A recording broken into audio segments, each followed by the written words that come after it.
नमस्कार दोस्तों, आज हम पढ़ने वाले हैं कक्षा 6 के लिए चैप्टर नंबर 14 जिसका नाम है लोकगीत। लोकगीत क्या हैं? लोकगीत वे गीत हैं जो लोगों के द्वारा रचे जाते हैं, प्रयोग किए जाते हैं, गाए जाते हैं, अर्थात ये लोगों के गीत हैं। लोकगीत लोगों के गीत। कौन से लोगों के गीत? ग्रामीण लोगों के गीत। मुख्यतः ये ग्रामीण लोगों के गीत हैं, अर्थात जो लोग गांव से जुड़े हुए हैं उन्होंने जिन गीतों की संरचना की है, जिन गीतों को बनाया है, उन्हें ही लोकगीत कहा जाता है। आइए इस पाठ में जानते हैं भारतीय लोकगीतों के बारे में। लोकगीत अपनी लोच मतलब लचीलापन, ताजगी, फ्रेशनेस और लोकप्रियता में शास्त्रीय संगीत से भिन्न है। शास्त्रीय संगीत अर्थात जो नियमों के अनुसार जिन गीतों की रचना होती है उन्हें शास्त्रीय संगीत कहा जाता है। लेकिन ये जो लोकगीत हैं ये शास्त्रीय संगीत से क्या है? भिन्न है। लोकगीत किससे भिन्न है? शास्त्रीय संगीत से भिन्न है। लोकगीत सीधे जनता के संगीत हैं। ये जनता के संगीत है, घर, गांव, नगर की जनता के गीत हैं ये। इनके लिए साधना की जरूरत नहीं होती। साधना अर्थात प्रैक्टिस, अभ्यास। इनके लिए अभ्यास की जरूरत नहीं होती। त्योहारों और विशेष अवसरों पर ये गाए जाते हैं। सदा से ये गाए जाते रहे हैं और इनके रचने वाले भी अधिकतर गांव के लोग ही होते हैं। स्त्रियों ने भी इनकी रचना में विशेष भाग लिया है।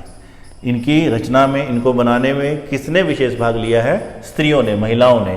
ये गीत बाजों की मदद के बिना ही या साधारण ढोलक, झांझ, करताल, बांसुरी आदि की मदद से गाए जाते हैं। किस किस की मदद से? साधारण ढोलक उसकी, या झांझ, या करताल, या बांसुरी की मदद से इन्हें गाया जा सकता है, या बिना बाजों के भी इन्हें गाया जा सकता है। एक समय था जब शास्त्रीय संगीत के सामने इनको हेय मतलब निम्न अर्थात घटिया समझा जाता था। अभी हाल तक इनकी बड़ी उपेक्षा मतलब अनदेखी की जाती थी। पर इधर साधारण जनता की ओर जो लोगों की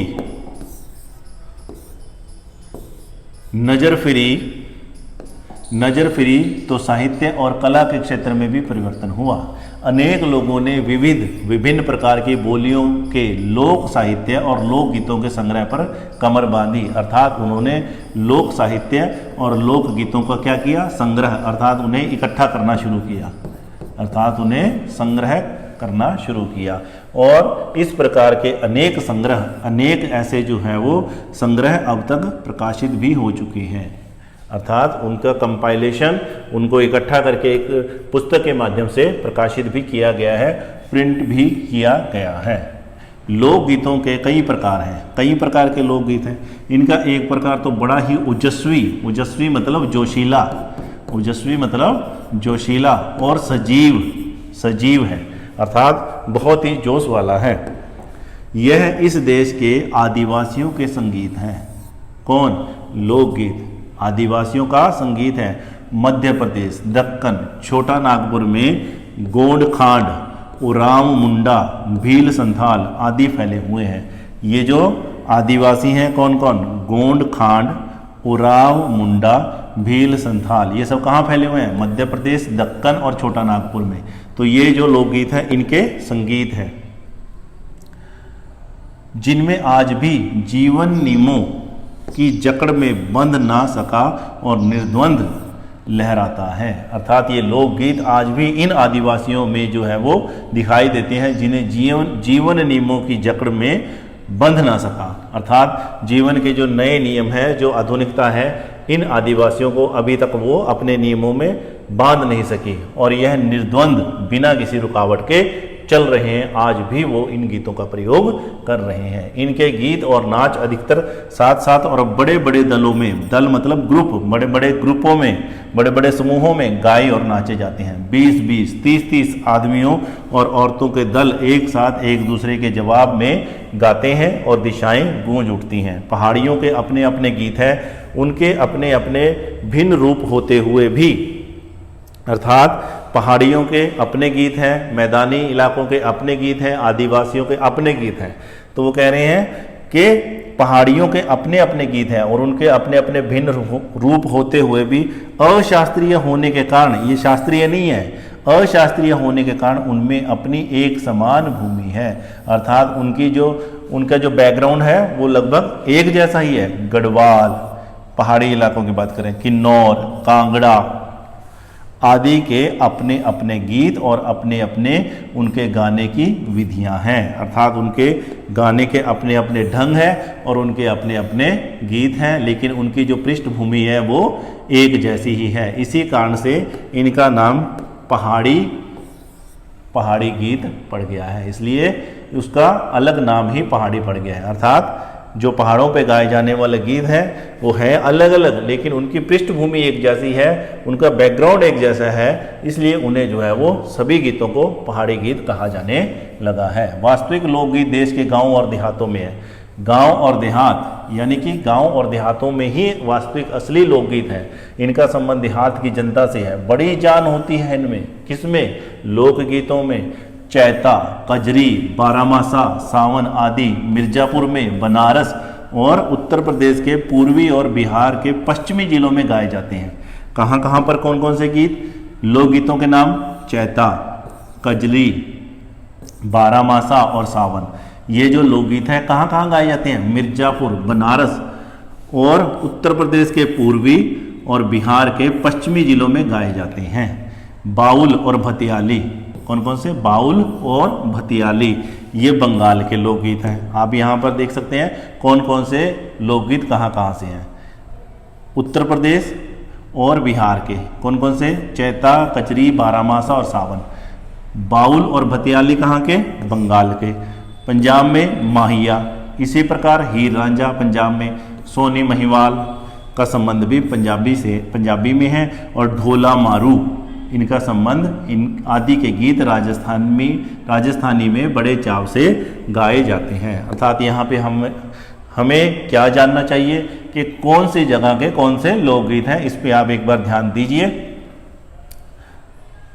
इन देहाती गीतों के रचना करने वाले कोरी कल्पना को इतना मान न देकर अपने गीतों का विषय रोजमर्रा के बहते जीवन से लेते हैं। अर्थात ये जो गीत हैं इनको जो बनाने वाले हैं वो कोरी कल्पना नहीं करते, वो अपने रोजमर्रा के बहते जीवन से लेते हैं। उनका गीतों का विषय क्या है? रोजमर्रा का जीवन, जो उनकी डेली लाइफ की रूटीन है वही उनके लोक गीतों का विषय होता है, जिससे वे सीधे मर्म को अर्थात दिल को, अंतरात्मा को छू लेते हैं।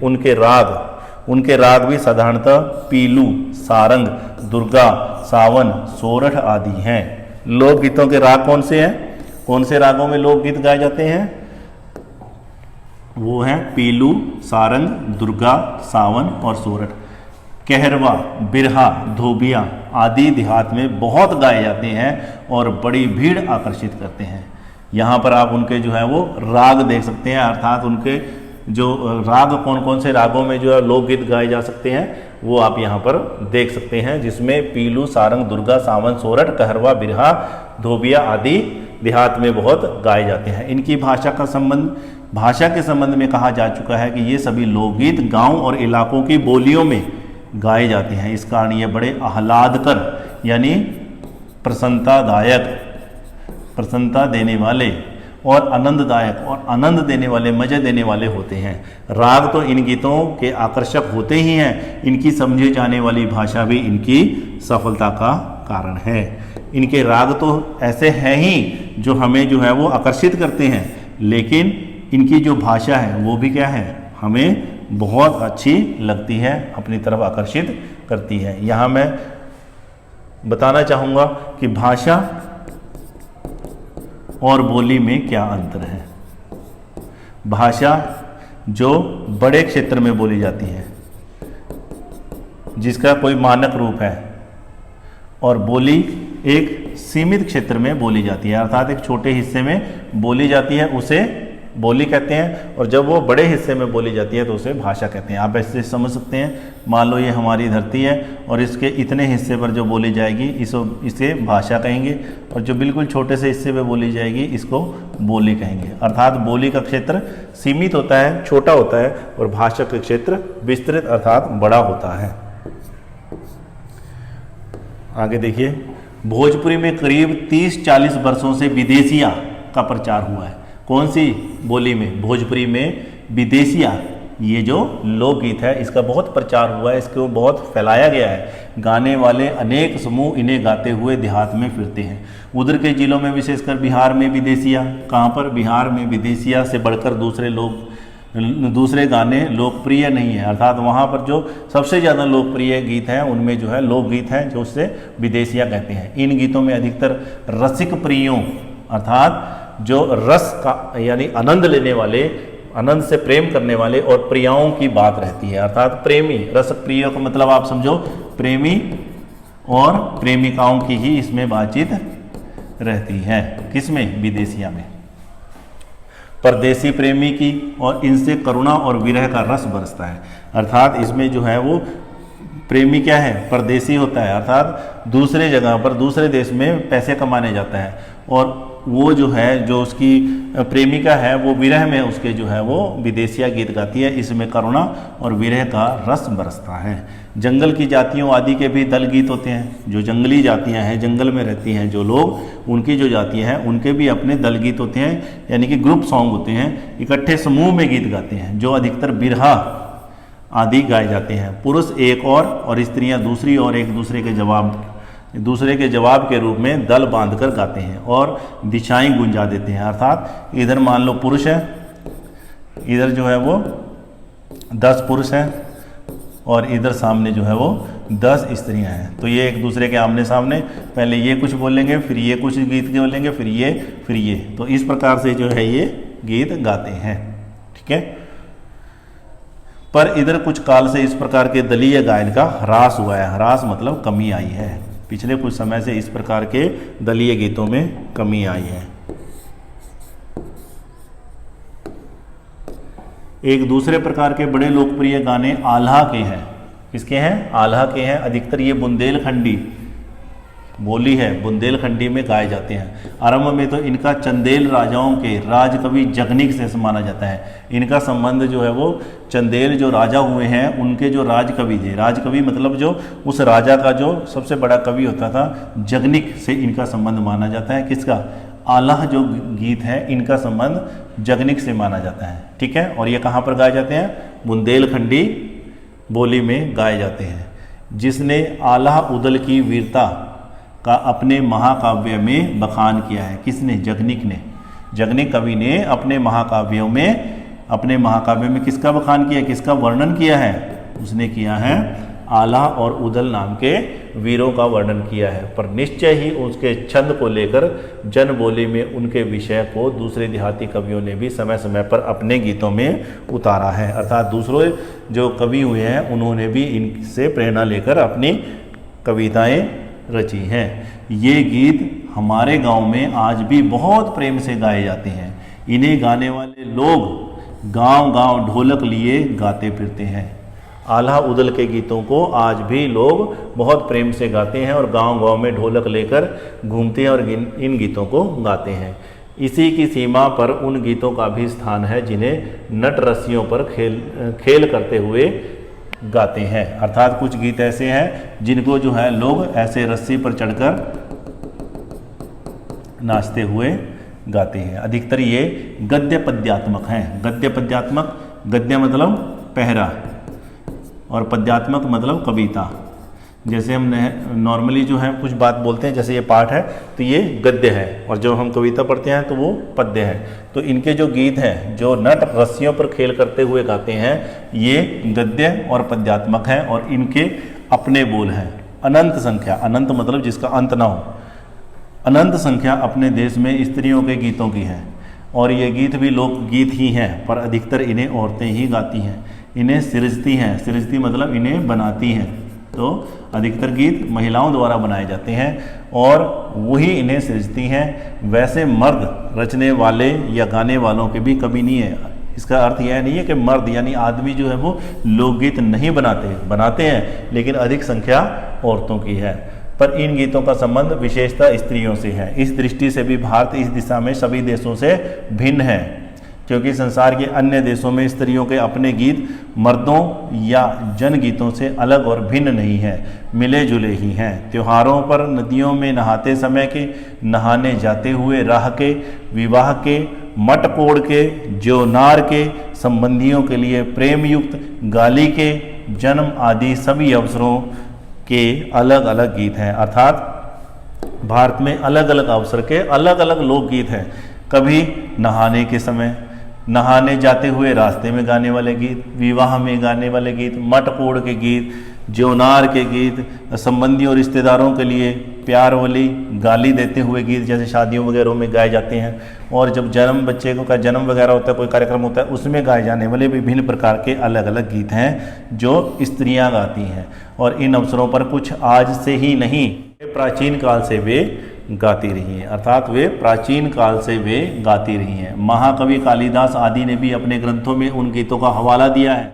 सोहर, बानी, सेहरा आदि उनके अनंत गानों में से कुछ हैं। किसके? महाकवि कालिदास के। 12 मासे पुरुषों के साथ नारियां भी गाती हैं। जो 12 मासे गीत होते हैं इन्हें पुरुष तो गाते ही हैं बल्कि महिलाएं भी गाती हैं। एक विशेष बात यह है कि नारियों के गाने साधारणतः अकेले नहीं गाए जाते, दल बांधकर गाए जाते हैं। साधारणतः यानी नॉर्मली जो है वो जो महिलाओं के गीत हैं वो सिंगल नहीं होते, उन्हें अकेले नहीं गाया जाता बल्कि ग्रुप में अर्थात समूह में गाया जाता है। अनेक कंठ एक साथ फूटते हैं, अर्थात अनेक गले एक साथ गीत को गाते हैं।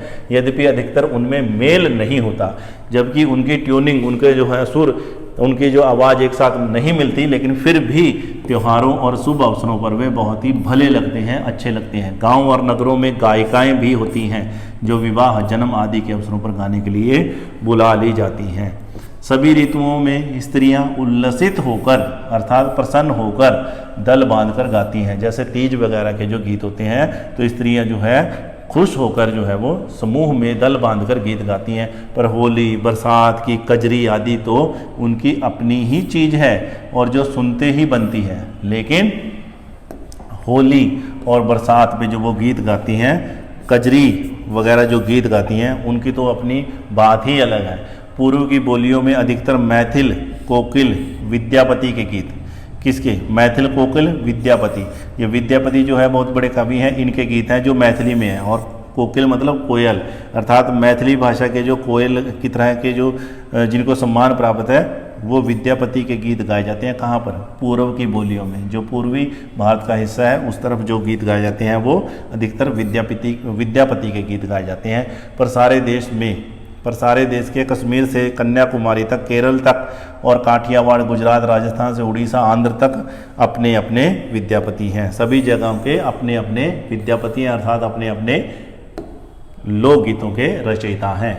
स्त्रियां ढोलक की मदद से गाती हैं। अधिकतर उनके गाने के साथ नाच का पुट भी होता है। वैसे तो वो किससे गाती हैं? ढोलक की मदद से, अर्थात ढोलक बजाकर गीत गाती हैं और उसमें जो है कुछ कुछ नाचने का भी जो है वो बीच में काम होता है।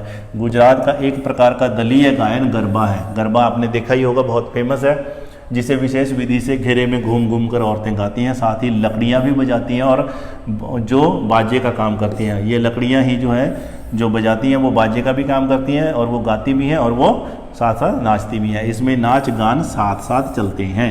वस्तुतः यह नाच रही हैं, सभी प्रांतों में यह लोकप्रिय हो चला है। अब गरबा आपको सिर्फ गुजरात में नहीं बल्कि भारत के दूसरे हिस्सों में भी दिखाई देता है। इसी प्रकार होली के अवसर पर ब्रज में रसिया चलता है। ब्रज में क्या चलता है? रसिया, जिसे दल के दल लोग गाते हैं और स्त्रियां विशेष तौर पर इसे गाती हैं। गांव के गीतों के वास्तव में अनंत प्रकार हैं। इतने प्रकार हैं कि इनका कोई अंत नहीं है। लोकगीतों का भारत में जीवन जहां इठला इठला कर लहराता है, अर्थात जहां पर जीवन जो है वो बहुत ही खुशी से, बहुत ही आनंद से झूमता है, वहाँ भला आनंद के स्रोतों की कमी हो सकती है क्या? उद्दाम जीवन के ही वहाँ के आनंद संख्यक गाने प्रतीक हैं। अर्थात वहाँ के गाने ही इस बात का प्रतीक है कि ग्रामीण अंचल जो है वो कितना उल्लासित और प्रसन्नचित रहता है। उम्मीद है कि आपको ये पाठ समझ में आया होगा, आप भी लोकगीतों का आनंद लेते होंगे। मिलते हैं अगले पाठ में। धन्यवाद।